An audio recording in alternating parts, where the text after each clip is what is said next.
ಶಾಸಕರು ನೇರವಾಗಿ ನಮ್ಮ ನಾಯಕರನ್ನ ಏಕವಚನದಲ್ಲಿ ಸವಾಲು ಹಾಕೋ ರೀತಿಯಲ್ಲಿ ಅವರು ಕೋವಿಡ್ ಹಗರಣ ಮಾಡಿದ್ರು. ಕುಮಾರಸ್ವಾಮಿ ಸಿಎಂ ಆದ್ಮೇಲೆ ನಾನು ಅವರ ಕೈಯೋಕಾಯ ಹಿಡಿದು ತನಿಖೆ ಮಾಡಿ ಜೈಲಿಗೆ ಹಾಕ್ತೀನಿ ಅಂತಕ್ಕಂಥ ಹಣ ಇವಾಗೇ ಏನು ಮಾಡೋಕ್ಕಾಗಿದೆ. ನೀವು ಕುಮಾರಸ್ವಾಮಿ ಮುಖ್ಯಮಂತ್ರಿ ಆಗೋದು ಯಾವಾಗ, ನೀವು ತನಿಖೆ ಮಾಡೋದು ಯಾವಾಗ?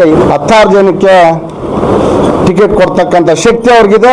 ಅವ್ರ ಟಿಕೆಟ್ಗಾಗಿ ನಿಮ್ಮ ಮನೆ ಬಾಗಿಲಿಗೆ ಏನು ಬರೋಲ್ಲ, ಇದು ಬರ್ದಿಟ್ಕೊಡ್ರಿ ಅಂತಕ್ಕಂಥ ಆಪಾದನೆಗಳನ್ನ ಮಾಡಿದೆಯಾ, ಆ ಭ್ರಷ್ಟಾಚಾರಗಳನ್ನ ತೆಗೆದುಕೊಂಬ ನೇರವಾಗಿ ನಾವು ಚರ್ಚೆ ಮಾಡೋಣ. ನಮ್ಮ ನಾಯಕರ ಬಗ್ಗೆ ಮಾತಾಡಬೇಕಾದ್ರೆ ನೀವು ಸ್ವಲ್ಪ ಹಿಂದೆ ಮುಂದೆ ನೋಡಿ ಯೋಚನೆ ಮಾಡಿ ಮಾತಾಡಬೇಕು ಅಂತಕ್ಕಂಥ ಎಚ್ಚರಿಕೆಯನ್ನು ನಾವು ಈ ಸಂದರ್ಭ ಸಾಕೋಟೆ ಕಾರ್ ವಾಟರ್ ಪ್ಯೂರಿಫೈರ್ಸ್ ಅಂತ ಹೇಳ್ಬಿಟ್ಟು ಹೋಲ್ಸೇಲ್ ದರದಲ್ಲಿ ಚಿಕ್ಕಬಳ್ಳಾಪುರದಲ್ಲಿ ಪ್ರಪ್ರಥಮ ಬಾರಿಗೆ 5,500ಕ್ಕೆ ವಾಟರ್ ಪ್ಯೂರಿಫೈರ್ ಲಭ್ಯ ಇದೆ.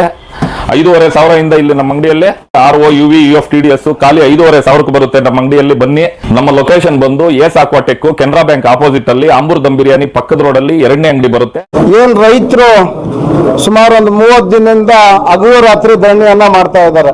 25ನೇ ದಿನದಾಗೆ ನಮ್ಮ ಲೋಕಸಭಾ ಸದಸ್ಯರಾಗಿರ್ತಕ್ಕಂಥ ನಮ್ಮ ನಾಯಕರಾಗಿರ್ತಕ್ಕಂಥ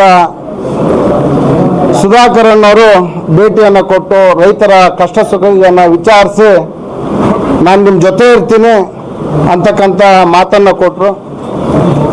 ಆ ಸಂದರ್ಭದಲ್ಲಿ ಆ ಸ್ಥಳೀಯ ಶಾಸಕರಾಗಿರ್ತಕ್ಕಂಥ ಶಾಸಕರನ್ನ ನೀವು ರೈತರಿಗೆ ಸ್ಪಂದಿಸಬೇಕಾಗಿತ್ತು. ಈ ಭಾಗದಲ್ಲಿ ನೀವು ಬಂದು ಅವ್ರ ಕಷ್ಟ ಸುಖಕ್ಕೆ ಸ್ಪಂದನೆ ಮಾಡಬೇಕಾಗಿತ್ತು. 25 ದಿನದಿಂದ ನಿಮಗೆ ಮತವನ್ನು ಕೊಟ್ಟಿರ್ತಕ್ಕಂಥ ಮತದಾರರು ರೈತರನ್ನ ಕಷ್ಟ ಸುಖ ಕೇಳಬೇಕಾಗಿತ್ತು ಅಂತಕ್ಕಂಥ ಮನವಿಯನ್ನ ನಮ್ಮ ಲೋಕಸಭಾ ಸದಸ್ಯರು ಮನವಿಯನ್ನ ಮಾಡ್ತಾರೆ. ಅದ್ರ ಜೊತೆಗೆ ಅವ್ರ ಮುಖಂಡರು ಒಂದು ಪ್ರತಿಗೋಷ್ಠಿಯನ್ನ ಮಾಡಿದ್ರು, ನಾವು ಸಹ ಒಂದು ಪ್ರತಿಗೋಷ್ಠಿಯನ್ನ ಮಾಡಿದ್ರೆ. ನಿನ್ನೆ ಶಾಸಕರು ನೇರವಾಗಿ ನಮ್ಮ ನಾಯಕರನ್ನ ಏಕವಚನದಲ್ಲಿ ಸವಾಲು ಹಾಕೋ ರೀತಿಯಲ್ಲಿ ಅವರು ಪ್ರತಿಗೋಷ್ಠಿಯನ್ನ ಮಾಡಿದ್ದಾರೆ. ಇವತ್ತು ರಾಜಕಾರಣ ಬರುತ್ತೆ ಹೋಗುತ್ತೆ. ರಾಜಕಾರಣ ಮಾಡಿದ ಮೇಲೆ ತಮ್ಮ ಸಾಕ್ಷಿ ಗುಡ್ಡೆಯನ್ನ ಅಭಿವೃದ್ಧಿ ಕೆಲಸಗಳನ್ನು ಮಾಡ್ತಕ್ಕಂಥ ಕೆಲಸ ಜನಪ್ರತಿನಿಧಿಯಾಗಿರುತ್ತೆ. ಇವತ್ತು ನೀವು ನೋಡ್ಬೋದು ನಮ್ಮ ನಾಯಕರು 12ರಲ್ಲಿ ಸಮಾಜ ಸೇವೆಗೆ ಬಂದರು, ಯಾವ ರೀತಿಯನ್ನು ಅಭಿವೃದ್ಧಿ ಮಾಡಿದ್ದಾರೆ ಅಂತಕ್ಕಂಥದ್ದು ಸಾಕ್ಷಿ ಗುಡ್ಡೆ. ಇವತ್ತು ಮೆಡಿಕಲ್ ಕಾಲೇಜ್ ಆಗಿರ್ಬೋದು, ನಮ್ಮ ಭಾಗಕ್ಕೆ ಬೆಂಗಳೂರು ನೀರನ್ನು ಶುದ್ಧೀಕರಣ ಮಾಡಿ ಕೆರೆಗೆ ತುಂಬಿಸ್ತಕ್ಕಂಥದ್ದು. ಇವತ್ತು ನಮ್ಮ ಭಾಗದ ರೈತರು ನೆಮ್ಮದಿಯಿಂದ ಜೀವನ ಮಾಡ್ತಾ ಇದ್ದಾರೆ. ಇದೇ ಹೋಗಿದ್ರೆ ಎಷ್ಟೋ ಜನ ಆತ್ಮಹತ್ಯೆ ಮಾಡ್ಕೊತಕ್ಕಂಥ ಪ್ರಕರಣಗಳು ದಿನೇ ದಿನೇ ಹೆಚ್ಚಾಗ್ತಾ ಇತ್ತು. ಇವತ್ತು ರವಿ ಅವರು ನೇರವಾಗಿ ಸವಾಲನ್ನು ಹಾಕಿದ್ದಾರೆ. ಏನಂತ, ನೀವು ಭ್ರಷ್ಟಾಚಾರ ಮಾಡಿದಿರಿ, ಮೆಡಿಕಲ್ ಕಾಲೇಜ್ ಅಷ್ಟು ಮಾಡಿದಿರಿ, ನೀರಾವರಿ ಅಷ್ಟು ಮಾಡಿದಿರಿ, ಕೋವಿಡ್ ಅಷ್ಟು ಮಾಡಿದಿರಿ ಅಂತಕ್ಕಂಥದ್ದು. ರವಣ್ಣವರೇ, ನಮ್ಮ ಡಾಕ್ಟರ್ ಬಗ್ಗೆ ನಿಮ್ಗಿನ್ನೂ ಈಗ ಅರ್ಥ ಆಗ್ತಾ ಇದೆ. ಅವ್ರು 24ನೇ ವಯಸ್ಸಿನಾಗೆ ರಿಲಯನ್ಸ್ ಕಂಪ್ನಿಯಾಗೆ ಉಪಾಧ್ಯಕ್ಷರಾಗಿ ಕೆಲಸ ಮಾಡಿರ್ತಕ್ಕಂಥವ್ರು 24ರಾಗೆ. ಅವ್ರು 25ಕ್ಕೆ ಟ್ಯಾಕ್ಸನ್ನು ಕಟ್ಕೊಂಡು ಬಂದಿರ್ತಕ್ಕಂಥ ಉದ್ಯಮಿ. ಈ ರೀತಿ ಅವರ ಅಭಿವೃದ್ಧಿ ಅವರ ವೈಯಕ್ತಿಕವಾಗಿ ಅವರೇನು ಇವತ್ತು ನೆನ್ನೆ ಶ್ರೀಮಂತರಾಗಿರ್ತಕ್ಕಂಥವ್ರು ಏನಲ್ಲ.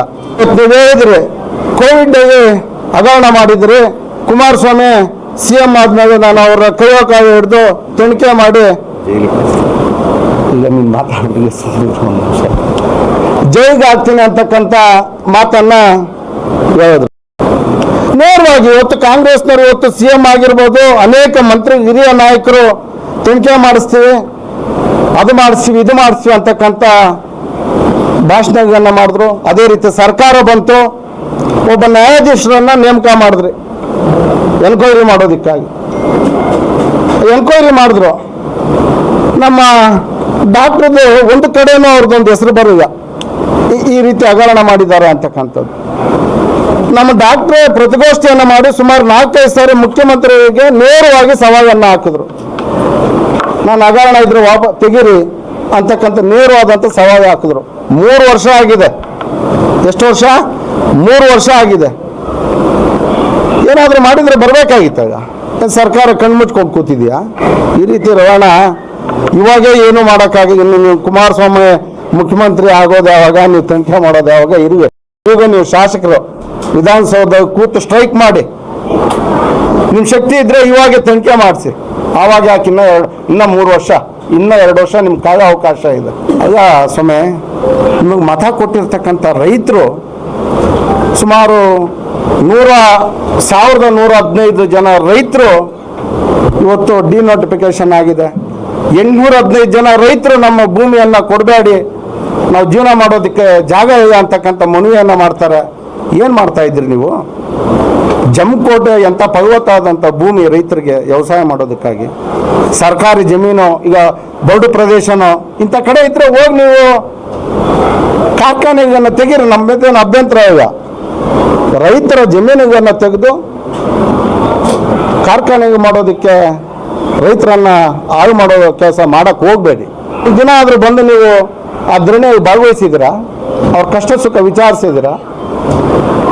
ಆದರೂ ನಮ್ಮ ಲೋಕಸಭಾ ಸದಸ್ಯರು ಸಂಬಂಧ ಪಡದೇ ಇದ್ರು ಸಹ ರೈತರು ಕಷ್ಟದಾಗಿದ್ದಾರೆ ಅಂತಕ್ಕಂಥ ಒಂದೇ ಕಾರಣದಿಂದ ಹೋಗಿ ಭಾಗವಹಿಸಿ ರೈತರಿಗೆ ಸ್ಪಂದನೆ ಮಾಡ್ತಕ್ಕಂಥ ಕೆಲಸ ಆಗಿದೆ. ಇನ್ನೊಂದು ಮಾತು ಹೇಳಿದ್ರಿ, NDA ಪಕ್ಷದಿಂದ ಮುಂದೆ ನೀವು ಟಿಕೆಟ್ ತಗೊಂಡ್ಬಿಡಿ ನೋಡ್ತೀನಿ ಅಂತಕ್ಕಂಥ ಮಾತನ್ನು ಮಾತಾಡಿದ್ರಿ.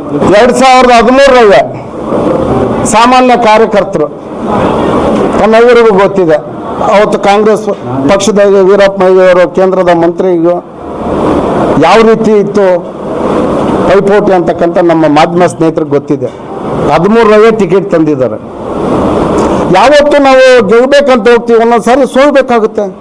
23ರಲ್ಲಿ ಸೋತಿದ್ವಿ ನಿಜ, ಸೋತಿದ್ರು ಸಹ 1 ವರ್ಷದಲ್ಲಿ ಲೋಕಸಭಾ ಕ್ಷೇತ್ರದ ಟಿಕೆಟನ್ನು ತರ್ತಾರೆ. ಜನ ಆಶೀರ್ವಾದ ಮಾಡಿಲ್ವ? ನಿಮ್ಮನ್ನು ಕೇಳಿ ಟಿಕೆಟ್ ತರ್ತಕ್ಕಂಥ ಪರಿಸ್ಥಿತಿ ಅವ್ರಿಗೀಗ. ಅವ್ರಿಗೂ 16 ಜನಕ್ಕೆ ಟಿಕೆಟ್ ಕೊಡ್ತಕ್ಕಂಥ ಶಕ್ತಿ ಇದೆ ಅವ್ರಿಗೀಗ. ನೀನು ಮುಂದೆ ಬರ್ತಕ್ಕಂಥ ಚುನಾವಣೆ ನೀವೇನು ನೀನು ಕೇಳ್ಬಿಟ್ಟು ಟಿಕೆಟ್ ತಗೊಬೇಕಂತಕ್ಕಂಥ ಅವಶ್ಯಕತೆ ನಮ್ಮ ಡಾಕ್ಟರ್ಗೆ ಈಗ. ಮುಂದೆ ನಮ್ಮ ನಾಯಕರ ಬಗ್ಗೆ ಮಾತಾಡಬೇಕಾದ್ರೆ ನೀವು ಸ್ವಲ್ಪ ಹಿಂದೆ ಮುಂದೆ ನೋಡಿ ಯೋಚನೆ ಮಾಡಿ ಮಾತಾಡಬೇಕು ಅಂತಕ್ಕಂಥ ಎಚ್ಚರಿಕೆಯನ್ನು ನಾವು ಈ ಸಂದರ್ಭದಲ್ಲಿ ಕೊಡ್ತೀವಿ.